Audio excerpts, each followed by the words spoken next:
Coup d'État au Gabon, l'officier Oligui Nguema sera le pivot de la transition en passe de s'ouvrir. Pour plus d'informations sur ce sujet, retrouvez-nous après le générique.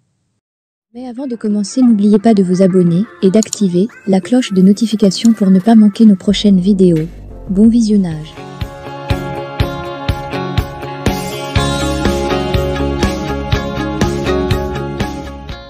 Port-Gentil, copyright 2023 Afriquinfo, le CTRI, Comité pour la transition et la restauration des institutions, a subrepticement donné des signes clairs, en début d'après-midi de ce 30 août, autour de la personnalité qui sera centrale dans la transition en train de s'ouvrir au Gabon après 55 ans de vie politique dominée par les bongos. Le CTRI fait diffuser en boucle depuis la fin de la matinée de ce 30 août les images du chef de la garde présidentielle, le général Brice Oligui Nguema, formé au Maroc à l'Académie de Meknès, porté en triomphe par des frères d'armes en liesse.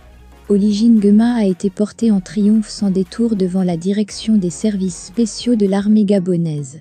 Ses frères d'armes n'ont eu de cesse de clamer « Oligui président ». Le général Brice Oligui Nguema est décrit par plusieurs spécialistes de la géopolitique du Gabon comme un fin connaisseur de l'appareil sécuritaire du Gabon. Il a été par le passé aide de camp d'Omar Bongo Ondimba, qui a dirigé le Gabon de 1967 à 2009. Il dirige actuellement la garde républicaine, garde présidentielle, qui jouit annuellement d'un budget colossal au sein du ministère gabonais de la Défense. Cette garde républicaine est formée essentiellement de soldats originaires du Haut-Ogooué, province du sud-est du Gabon, frontalière du Congo-Brazzaville. Contrairement aux Altogovéens, habitants du Haut-Ogooué, qui dominent la garde républicaine, l'officier Oligui Nguema est lié à cette province clé du Gabon uniquement par sa filiation maternelle. Entre-temps tombé en disgrâce après des rumeurs de coup d'État, Oligui Nguema a brièvement occupé au Sénégal un poste diplomatique avant d'être rappelé au pays.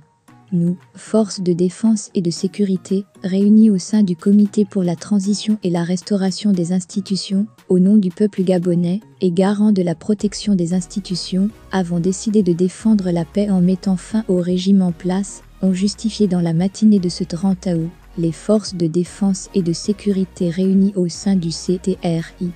Ali Bongo a été placé en résidence surveillée, entouré des membres de sa famille et de ses médecins, a précisé le CTRI.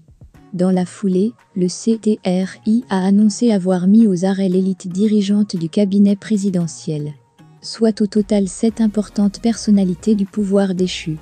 Parmi elles, Noureddin Valentin Bongo, fils et conseiller du chef de l'État renversé.